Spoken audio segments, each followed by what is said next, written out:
말씀은 마태복음 8장 18절로 22절까지 다 같이 읽겠습니다. 시작.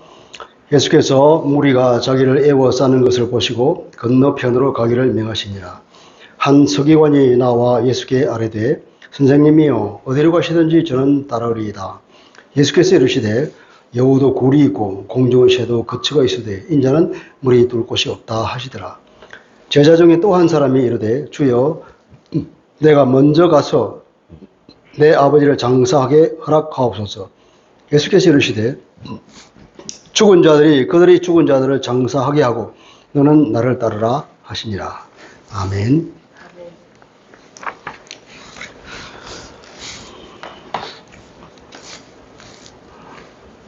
저는 표적에 관한 기사가 많이 있는 그 사이에 이 제자도에 관한 말씀이 삽입되어 있는 것입니다.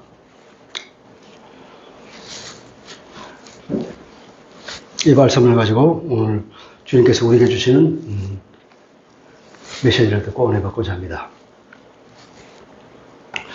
영국의 어떤 대학에서 가난한 나라를 청년들을 장학생으로 뽑아서 그 나라의 지도자로 세우자는 계획을 가지고 있습니다. 그래서 여러 장학생을 뽑았는데 근데 아프리카에 있는 한 학생을 뽑았는데 그 학생이 안 오는 거예요.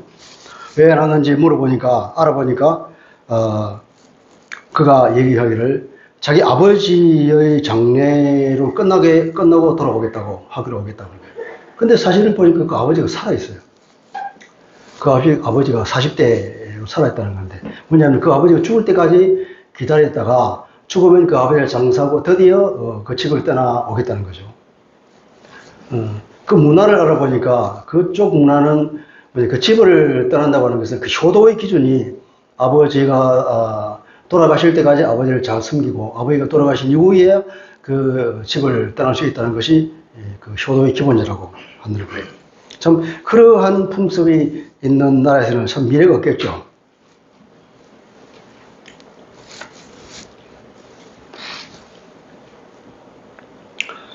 또 우리는 삶의 우선순위를 잘 정해야만이 지혜로운 삶을 살 수가 있습니다.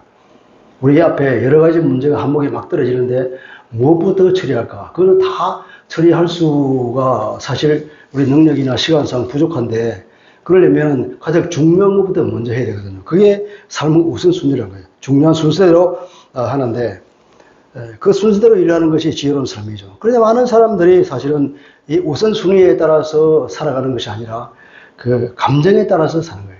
기분에 따라서 이것을 먼저 하고 저게 먼저 할까? 그 기분에 따라 저걸 먼저 하는 거예요. 그럼 정작 그러다 보니까 제일 중요한, 제일 긴박한 것을 놓치는 경우가 있을 수 있죠. 그건 지혜로운 삶이 아닌 겁니다. 우리는 항상 살아가면서 우선순위가 무언가를 생각하면서 살아야 될 거예요. 예수님도 이 제자들에게 그 삶의 우선순위를 가르치고 있습니다. 여기서 온 두 사람의 케이스를 들고 있죠. 우리가 읽은 본문은 우선 한 서기관에 대해서 알아봅시다.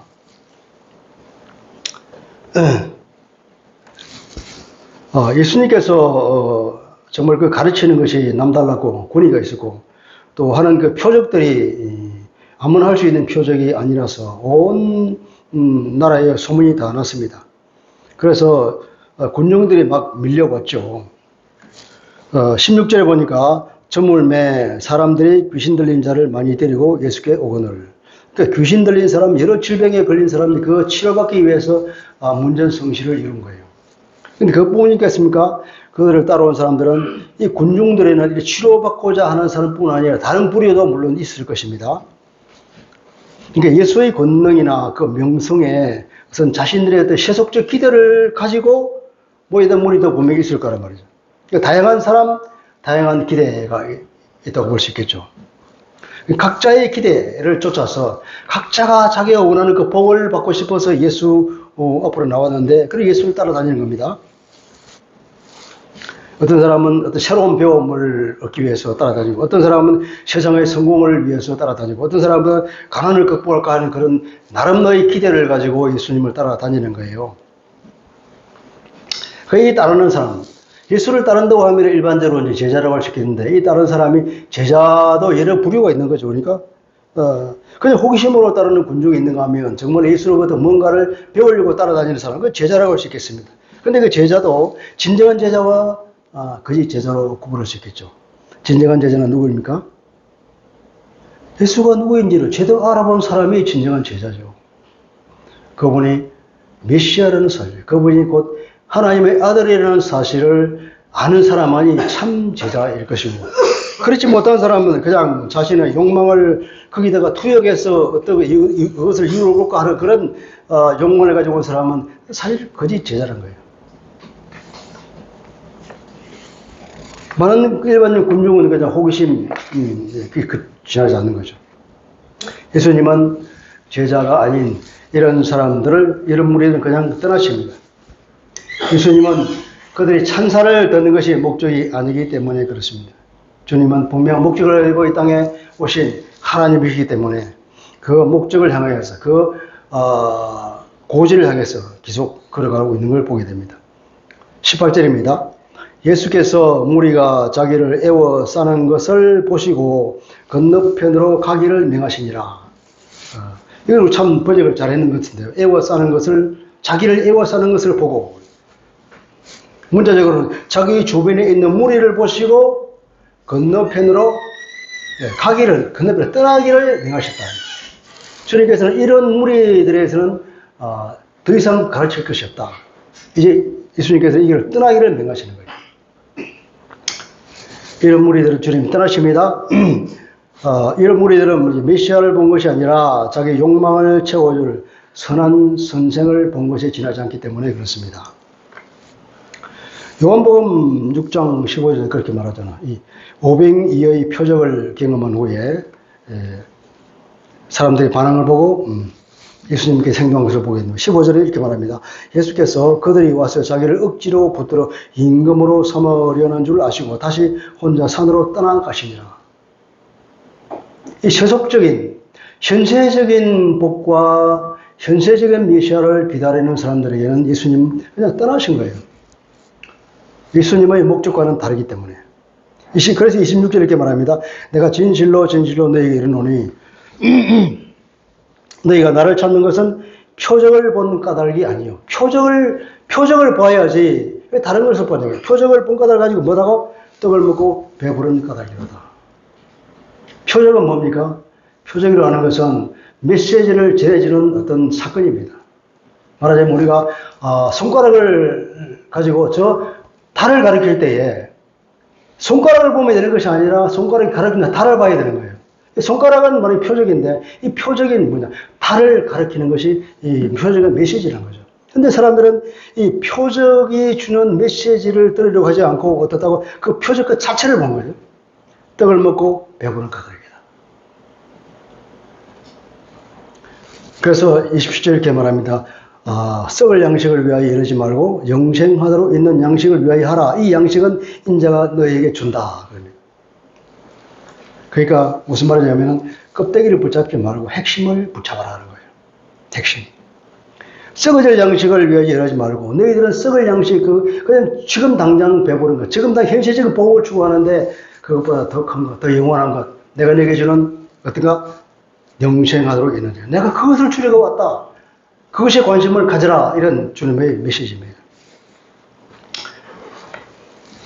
19절에 한 서기관이 나와 그러죠. 한 서기관이 예수께 나왔습니다.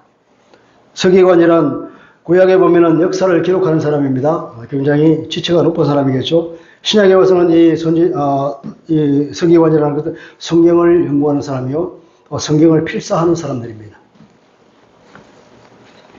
이런 사람들은 특권 계층에 속하는데 만인의 존경을 받고 그리고 또 부유한 사람입니다. 왜냐하면 이때 필사할 때에 뭐 공짜로 필사하는 거죠. 돈 받고 했는데 성경 뭐라면 서너 페이지 필사를 하면은 그것이 한 달 봉급이라고 해요. 25데나리온을 받았다 그럽니다. 그러니까 보통 사람이 한 달 월급 있잖아요. 서너 페이지 필사하면 한 달 봉급이 나오는데 얼마나 살기가 편했겠어요. 기득권층인데 이 사람이 와서 선생님이요 어디로 가시든지 저는 따라가겠습니다. 한 단호한 각오를 주님 앞에 고백하고 있습니다. 근데 이 사람이 선생님이 했을 때 그 선생이라는 것은 헬라 말로 디다스 칼로스, 영어로는 티처예요. 가르치는 사람, 선생. 이건 히브리 말로는 이제 랍비라는 말이겠죠. 예수님을 볼 때 랍비라고 볼 그 정도 수준이라는 거죠. 이 사람은 참 대단한 랍비다. 새로운 가르침을 가르치고 있다. 대단한 능력을 가지고 있다. 이렇게 본 것이에요.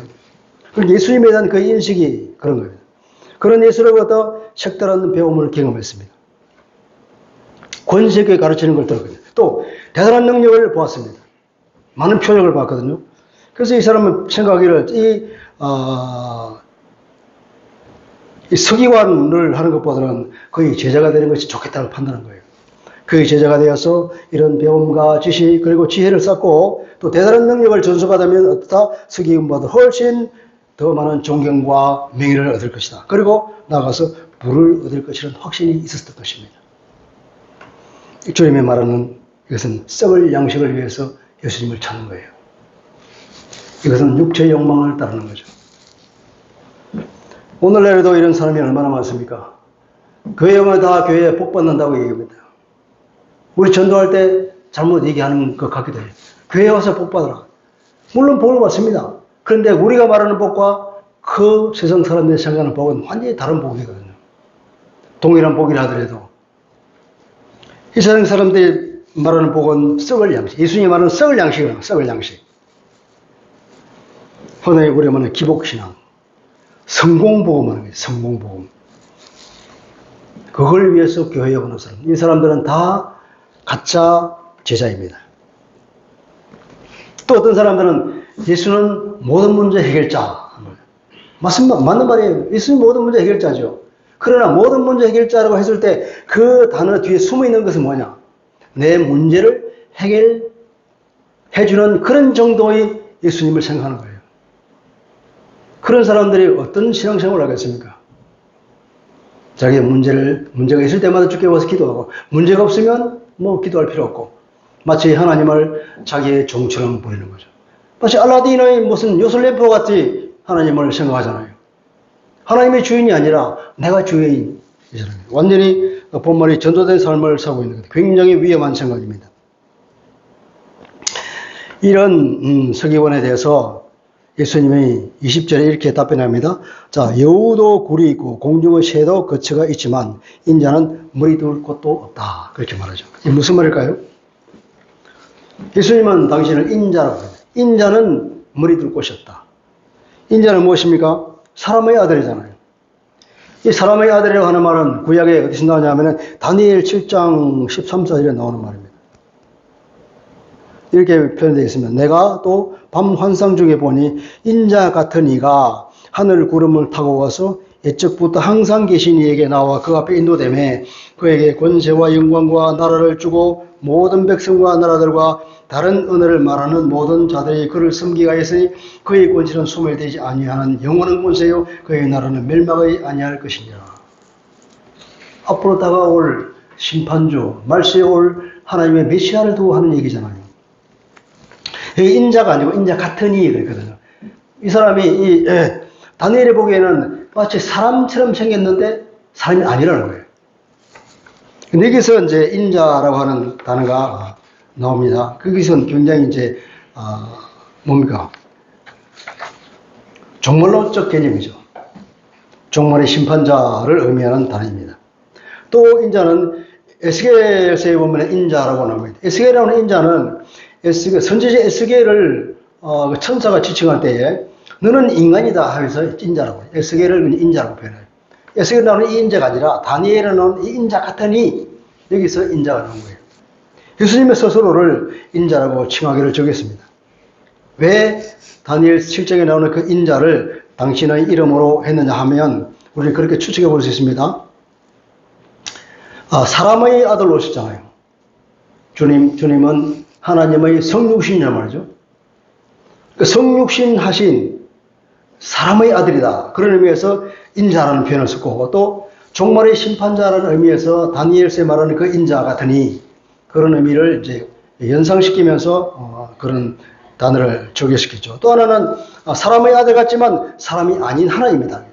내가 누구냐는 사람이 아니다. 나는 하나님이 보내신 하나님의 아들이라고 하는 그런 자기의 정체성을 묻어서 이 단어를 쓴 것입니다.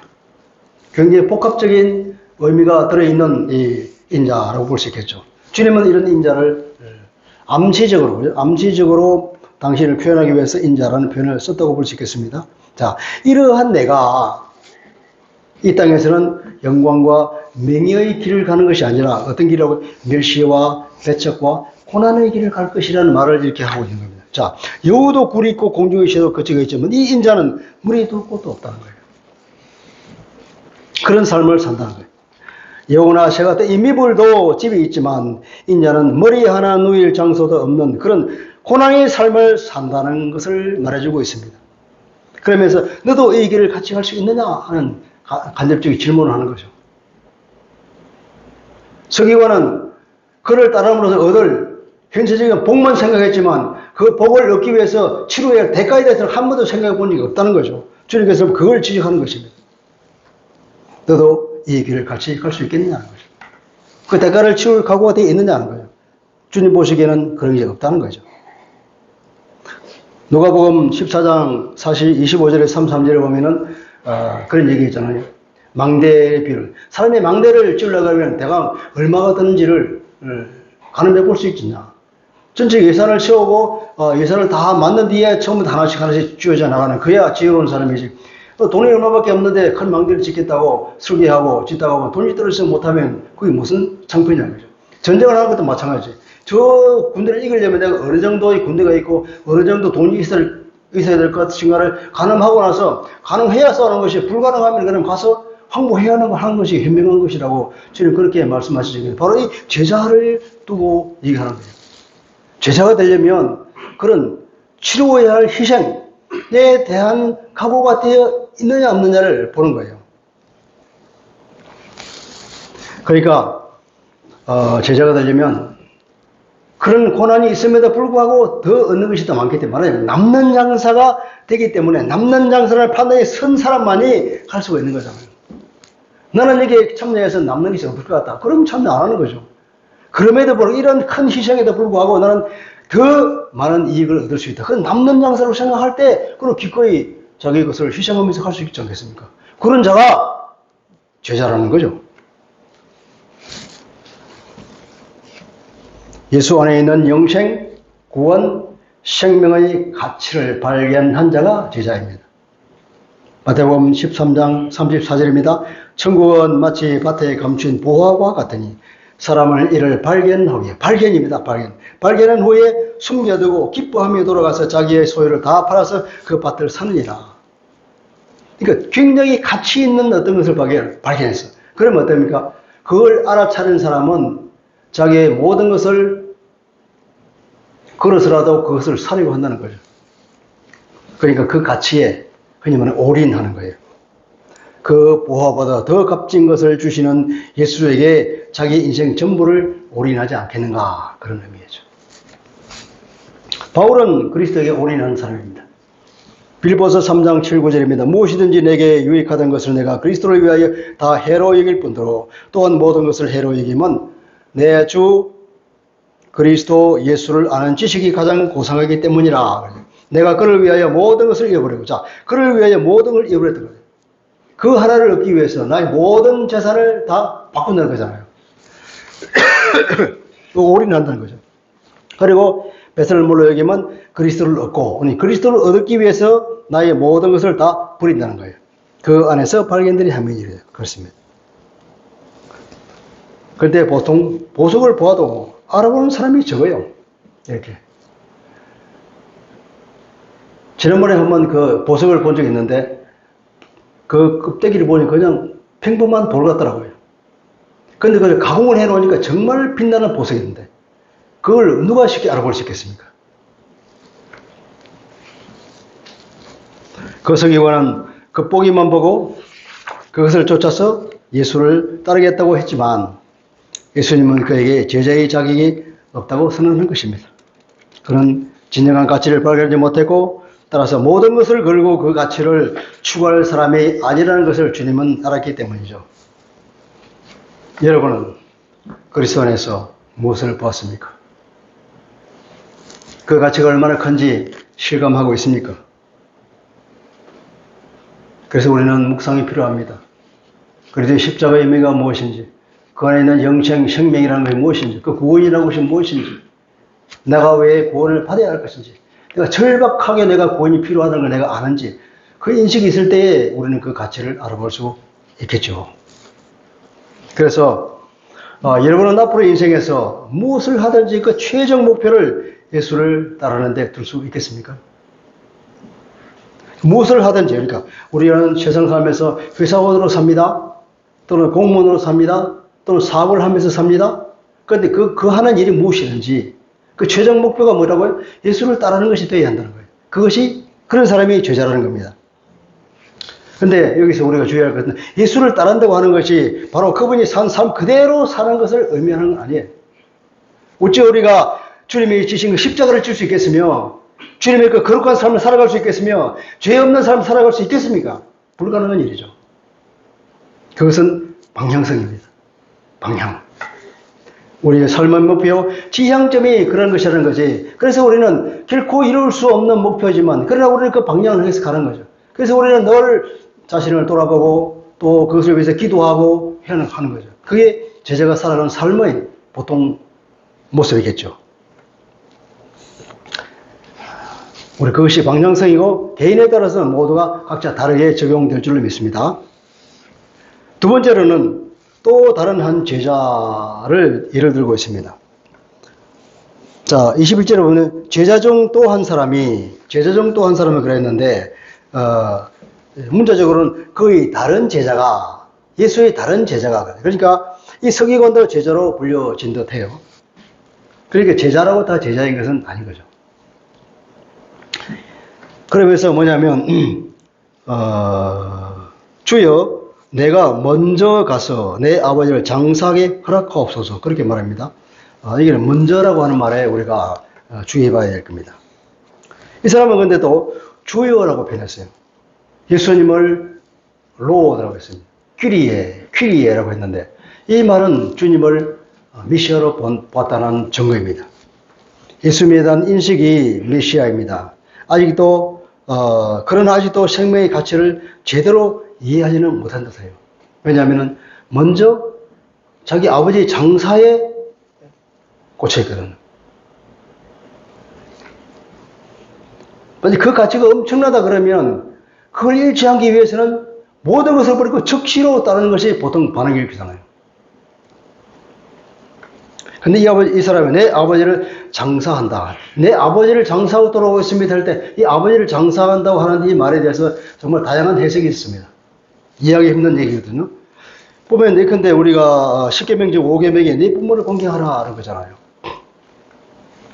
주님께서 이 5계명에 해당하는데 주님께서 아버지 장례를 금지했을 거라고 우리는 상상할 수 없기 때문에 내 아버지를 장사하고 오겠다 하는 이 말을 고지 그대로 해석할 수가 없었던 거죠. 그래서 이제 두 가지 해석이 있습니다. 첫째 해석은 뭐냐면은 처음에 말씀할 때 그 아프리카 학생처럼 자기 아버지가 늙어서 돌아가실 때까지 아버지를 잘 섬기다가 그리고 아버지가 돌아가시면 장례를 치르고 그때야 내가 떠나서 주님을 따르겠다고 하는 그 효성 장례라는 그렇게 넓은 개념으로 이해하는 겁니다. 두 번째 이해는 지금 그의 아버지가 죽었지만 무엇이 가장 중요한 것인지 그것을 강조하기 위해서 주님이 장례를 우선하지 말고 너는 그냥 다른 사람 맡기두고 그냥 나를 따르라 이렇게 주님이 말씀하신 걸로 이해하는 두 번째 이해입니다.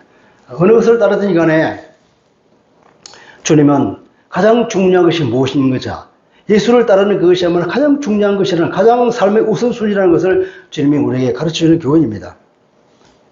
주님은 이렇게 답변했지요. 22절을 볼까요? 즉 예수께서 이르시되 죽은 자들이 그들의 죽은 자들을 장사하게 하고 너는 나를 따르라 그랬습니다. 죽은 자들이 그들의 죽은 자들을 장사하게 하고 너는 나를 따라. 너는 나를 따르고 원문은 너는 나를 따르는 게 먼저 나와요. 원문은 예수께서 그렇게 말씀하셨다. 나를 따르라. 주님은 바로 나를 따르라 그런 거예요. 그리고 죽은 자들이 그들의 죽은 자들을 장사하게 하라 그랬습니다. 여기서 보면 그들의 죽은 자들을 나와요. 복수행이잖아요.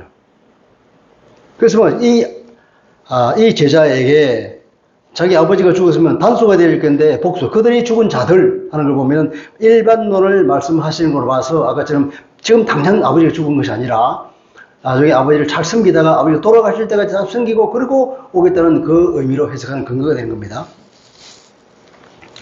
주님은 여기서 재미있는 말씀을 하시는데 다 죽은 자들.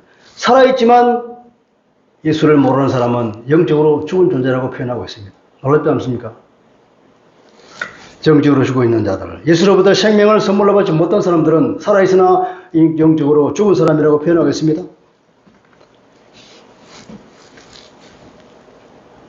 이 제자는 아버지 장례를 먼저 우선순위로 두었지만 예수님께서는 예수 당신을 따르는 것을 우선순위로 두라고 이렇게 말하고 있습니다. 우리 그 우선순위가 바뀌어야 한다는 거예요. 제자는 우선순위가 바뀌어야 한다는 거예요. 인생에서 장례는 정말로 중요한 일입니다. 우리나라도 왜 인생에서 가장 중요한 네 가지를 들 때 관, 혼, 상, 재를 들잖아요. 이 상, 장례라고 하는 것은 어느 문화든지 간에 반드시 굉장히 중요한 일로 간주되고 있습니다. 이 팔레스타인 지방에도 보통 장례가 나면 7일간을 애곡하는 기간을 둡니다. 그런데 부모상을 당했을 때는 며칠입니까? 한 30일 정도를 애곡하는 거예요. 그만큼 중요한 일입니다. 산자와 죽은 자를 떠나보내는 절차가 그렇게 중요하다는 거예요. 중요하고 많은 시간이 걸리는 일입니다. 그러나 주님께서 말씀하시기를 주님을 따르는 일은 장례보다도 인생에서 가장 중요한 일 중 하나인 장례보다 더 우선한 일임을 강조하고 있는 겁니다. 왜냐? 주님을 따른다고 하나 죽고 사는 문제이기 때문에 그렇습니다. 생명, 삶이냐 죽음이냐, 과거냐 미래냐, 죽음에 매이지 말고 삶을 찾아서 떠나라. 과거에 얽매이지 말고 미래를 향해서 나가라 하는 것이 주님의 말씀이에요. 말씀을 요약해 보겠습니다. 예수를 믿는 것은 예수의 제자가 된다는 것입니다. 제자는 스승의 가르침을 따르고 또 가르치고 전수하는 사명이 있죠. 마태복음 28장 20절입니다. 주님이 이렇게 말씀하죠. 너희는 가서 모든 민족을 제자로 삼아서 아버지와 아들과 성령의 이름으로 세례를 베풀고 내가 너희에게 분부한 모든 걸 가르쳐 지키게 하라 그랬죠. 여기서는 세 가지 명령이 나옵니다. 첫째, 너희는 가서 너는 가라라는 거예요. 두 번째, 너희는 제자로 삼아라. 세 번째는 너희는 가르치라. 세 가지 명령인데, 자, 가라. 그래서 제자로 삼아라. 어떻게 제자 삼냐고요? 모든 민족을 아버지와 아들과 성령의 이름으로 세례를 베풀므로써 제자로 삼아. 성령 세례를 베풀 때 그들이 제자가 된다. 제자로 삼아라. 그리고는 뭡니까? 내가 너에게 분부한 모든 것들을 지키라고 가르치라는 거예요. 가라. 제자로 삼아라. 그리고 가르치라. 뭘 가르치는가? 이 말을 지키라고 가르치라. 어떻게 제자 삼느냐? 세례를 줌으로써 제자로 삼아라. 이게 주님이 분부한 그 제자를 향해서 하는 말입니다. 예수 믿는 모든 사람들은 다 예수의 제자입니다. 제자의 자격은 뭐냐면 예수 안에 있는 생명의 가치를 발견한 자, 그 자가 제자입니다. 그 가치를 발견한 사람만이 제자인데 그 가치를 발견한 사람이 뭐냐면 예수 믿는 자잖아요. 그 가치를 모르고 어떻게 예수 믿는다고 할 수 있겠어요? 가치를 알기 때문에 예수를 따르는 것이고 그분에게 우리가 올인하는 거죠. 그래서 사도 바울처럼 그 가치에 인생의 모든 걸 걸 수 있는 사람, 그 사람이 제자입니다. 제자이고 또 예수 믿는 자입니다. 예수를 따르는 일은 그 어떤 것보다도 예컨대 인생에서 가장 중요하다고 하는 장래보다도 더 우선하는 것이다 하는 것이 주님이 제자에 대해서 가르치는 말씀입니다. 여기서 우리가 볼 수 있는 것은 생명보다 중요한 것은 없다는 걸 우리가 배우죠. 모든 것을 주고라도 생명을 얻는 것이 현명한 일 아니겠습니까? 죽을 병에 걸린 사람은 집을 팔아서라도 치료를 하잖아요. 그것이 현명한 길이죠. 아무리 어리이란 집이 있으면 뭐합니까? 자기가 죽으면 끝인데 그 집을 팔아서라도 고칠 수 있다면 고쳐야죠. 치료해야죠. 모든 것을 걸고라도 이 생명을 얻어야죠. 예수 안에서 그 가치를 발견하고 그 가치를 날마다 실감하는 우리가 되기를 바랍니다. 그리고 예수를 따르는 것은 이 세상의 가치를 추구하는 것이 아닙니다. 예수를 따른다고 하는 길은 세상의 길과는 바른 길이거든요. 예수를 따르는 사람들은 세상 사람들이 자기와 한패가 아니기 때문에 그들을 반대합니다. 비난합니다. 조롱하고 멸시하죠. 그 길을 간다고 하는 것은 고통의 길입니다. 그러나 그 가치를 아는 사람은 그 모든 비난과 반대를 무릅쓰고라도 자기의 모든 것을 희생해서라도 그것을 취하려 하겠죠. 밭에 감추인 보화를 발견한 사람입니다. 그리고 예수를 따르는 것을 삶의 최우선순위로 삼습니다. 예수를 따른다고 하는 것은 뭘까요? 예수님의 가르침, 곧 하나님의 가르침이죠. 그 가르침을 실천하는 것입니다.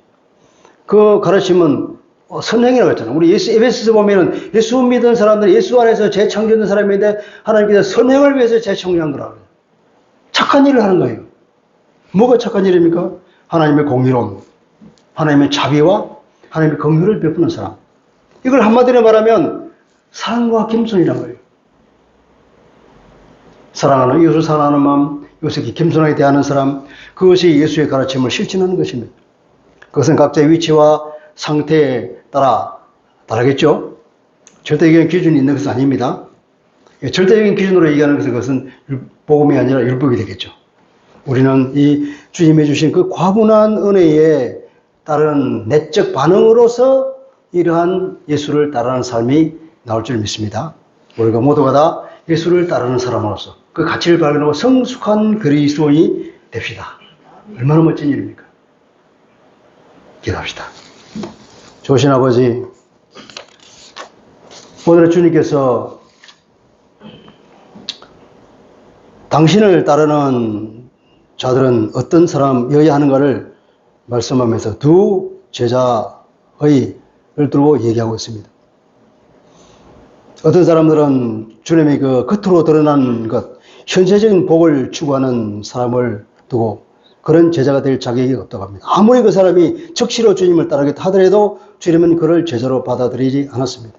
또 한 사람은 정말 주님의 안에 있는 그 가치를 발견했지만 그 가치의 크기를 모르고 아버지 장사지려는 것에 우선순위를 두었던 사람입니다. 주님께서는 그도 당신의 제자에 합당하지 아니하다고 말씀하시고 즉시 자기를 따르라고 말씀하십니다. 그렇습니다. 우리가 정말로